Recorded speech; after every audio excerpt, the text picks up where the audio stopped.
그 경기도 성남시 분당구에 네. 그 소형 아파트 3개를 가지고 있는 3주택자인데요. 네.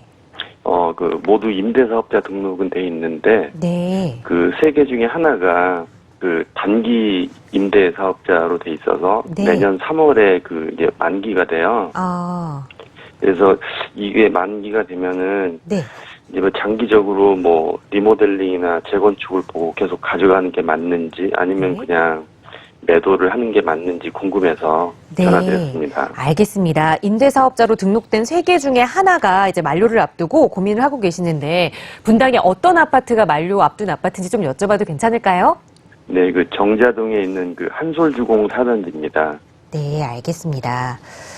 성남 분당의 정자동의 한솔 주공 4단지 아파트가 만료가 2022년 3월이다라는 말씀 주셨어요. 그래서 좀 여러 가지 리모델링이나 호재를 가지고 좀 더 가져가야 하느냐, 아니면 이 만료 시점에 맞게 매도 계획을 세워야 하느냐, 대표님과 함께 살펴볼게요. 인사 나눠보세요. 네, 안녕하세요. 안녕하세요. 반갑습니다. 반갑습니다. 여기 몇 평을 갖고 계실까요? 그 15평짜리 가지고 15평을 있습니다. 갖고 있군요. 지금 시세 어느 정도 가요?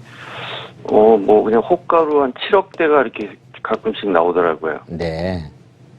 자, 이제 결론은 뭐냐면은 이 물건이 나빠서 팔아라는 뜻은 절대 아닙니다. 이 물건은 좋아요. 좋다는 게 뭐냐면은 우리가 일기 신도시가 분당, 일산, 중동, 평촌 3번이잖아요. 여보세요? 네. 듣고 계세요? 네. 네네. 일기 신도시 아파트가 이제 거의 30년이 다 됐단 말이에요.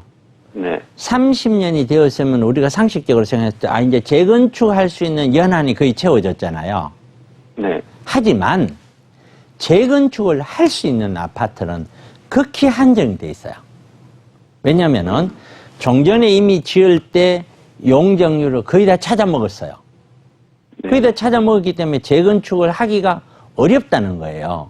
해봐야 세대수 늘어나는 게 워낙 작기 때문에 그거 가지고는 재건축 사업성을 맞출 수가 없어서 거기 계시는 모든 분들이 추가 부담금을 그만큼 내면서 할 수는 없다는 거예요. 왜 능력이 있어야 되니까 이게. 그러니까 반드시 이게 제대로 못 가니까 반대할 수밖에 없는 거고 어렵다는 거거든. 그런데 얘는 사업성이 있어요. 옆에 있는 5단지 있죠.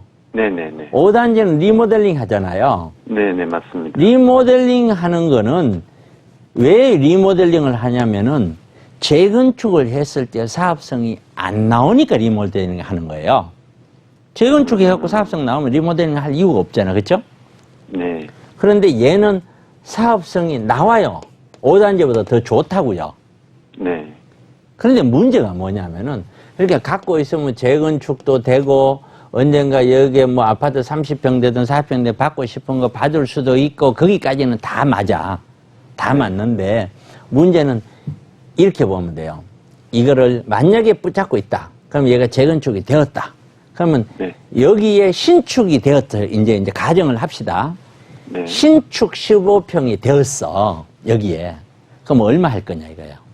가격을. 그냥 뭐 정확하지는 않지만 얼마로 한번 나름대로 한번 찍어보시죠. 얼마로 보세요. 신축 15평. 10억 갈까요? 뭐 그 정도 하지 않을까요? 신축 15평이 10억이 가면은 30평은 그러면 20억이 다 넘겠다. 그죠? 그건 너무 과대하게 잡은 게 아닐까요? 제가 봤을 때는 15평이 맥시멈 저는 6, 7억 이상을 안 봐요. 25평이 10억대 좀 넘는다고 보면 30평대가 얼마냐면 15억대 가는 거예요. 15억에서. 그러면은 이게 판교처럼 완전히 새로운 신도시가 아니라 과거 신도시에 집만 새롭게 지었다고 해서 그것이 20억대 가까이 갈 수 있다고 보느냐. 그거는 좀 무리다. 이거는. 네. 대단지의 초역세권의 기반시설 모든 게 맞아떨어져 있는데 20억대 가면은 거의 강남권 가격 가까이 된 거거든요. 그거는 조금 무리다라고 저는 봐요. 네. 그렇기 때문에 제 개인적인 생각은 얘가 신축이 되었다고 치더라도 7억에서 8억 15평짜리 같으면 이걸 넘어서기는 쉽지 않을 거다. 그러면은 새롭게 이걸 구입하는 사람들은 이걸 구입을 7억을 주고 사고 추가 부담금이 없을 수도 있겠지만 제가 보는 눈에는 똑같은 걸 갖고 가더라도 추가 부담금 일부는 내야 돼요. 수천에서 많게는 1, 2억 가까이까지도 낼 수도 있어요. 아주 많지는 않아요. 어쨌든. 그러면은 플러스 알파가 얼마라도 가정을 한다면 지금 이 돈을 주고 사서 재건축까지 아직까지 기한도 94년이면 2, 3년 더 있어야 되지만은 그때부터 재건축을 시작한다고 하더라도 15년, 그럼 지금부터 약 한 20년. 무슨 의미가 있겠느냐, 이게 투자가. 네. 그러니까 지금 이거는 7억이라고 하는 거는 이 아파트가 가지고 있는 재건축에 대한 사업성과 시대 흐름이 다 반영된 최고가라는 거예요. 네. 그러니까 이 아파트가 나빠서 파는 게 아니라니까요. 충분히 마진을 먹었으니까 이거는 정리를 하라는 뜻이에요. 네. 붙잡고 있으면은 당연히 갔다가 당연히 전체 조정에 의해서 얘도 조정이 될 수밖에 없어요. 네. 그 다음이 다시 올라간다. 지금 사람들은 전부 다 이렇게 이야기하거든요. 과거에 내려갔다 올라갔지 않느냐. 그렇게 얘기하고 있거든요. 네. 이거는 가봐야 아는 거예요. 왜 가봐야 아느냐. 이 사이에 무슨 일이 있냐면은 우리는 금리 인상이라는 게 있고 하나가 두 번째 뭐가 있냐면은 3기 신도시 3기. 3기 신도시라는 것이 30년 만에 물량이 나오는 거예요. 이게 30년 동안 없던 거예요. 1기 신도시 이후에. 그게 나온단 말이에요. 그럼 그게 나오는데도 불구하고 내려갔다가 바로 반등이 가능할 거냐. 1기 신도시가 92년도에 입주함으로 인해서 이위 어찌됐든 90년대 10년 동안 가격 조정을 받았거든요. 10년을 받았어요. 10년. 그래서 2000년부터 올라가기 시작했거든요. 90년에 떨어졌어. 네. 그만큼 공급 물량이라는 게 무서운데 지금까지는 공급 물량이 뚜렷이 없잖아요. 네. 없는데 3기 신도시가 1기보다 훨씬 더 좋은 입지에 분당, 일산, 중동, 평촌 3본의 수요 그 숫자만큼 들어와요. 3기 신도시가. 그러면은 이 금리로 인한 압박과 물량을 이겨내고도 얘가 7억에서 9억, 10억까지 갈 수 있을까? 만약에 얘가 9억, 10억까지 간다면은 그러면 강남권의 아파트는 무조건 다 30억대에 유지가 돼야 돼요. 떨어지면 안 돼요. 제가 보는 눈에는. 저는 그게 어렵다고 보거든요. 현실적으로. 네네. 더군다나 지금 40대가 서울에 있는 아파트를 30대도 마찬가지지만 구입할 수 있는 능력이 되느냐? 안 돼요.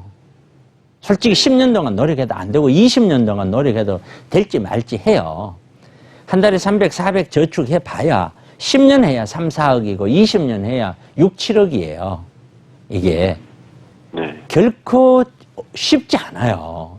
그러니까 지금 제가 바라보는 눈은 우리 사회가 지금의 현재 서울에 있는 부동산 가격을 받쳐줄 만큼의 풍부하게 우리 대다수의 어떤 우리 월급 생활자 하시는 분들이 근로자들이 가능치가 않다는 거예요. 그 이야기는 일단은 올라가더라도 다시 조정이 되어야 된다는 걸 의미하는 것이고 서울 아파트 가격이 조정되면은 당연히 경기도는 뭐 말할 필요가 없죠. 당연히 먼저 조정될 수도 있죠. 그런 걸 본다면은 다행히 얘는 뭐 요게 1가구 1주택이 되잖아요. 그렇죠? 여보세요? 네네. 나머지는 임대사업자 냈다면서요. 네, 맞습니다. 그러니까 요거는 1가구 1주택이 되는 거니까 세금이 그만큼 적을 거 아니에요. 네. 그러니까 정리를 하고 가시는 게 맞다. 물건이 나쁜 건 절대로 아니에요. 네. 그렇지만 아무리 좋은 물건도 하락할 때는 같이 하는 거거든요. 네네. 그렇게 제 의견을 드릴게요. 네, 고맙습니다. 네.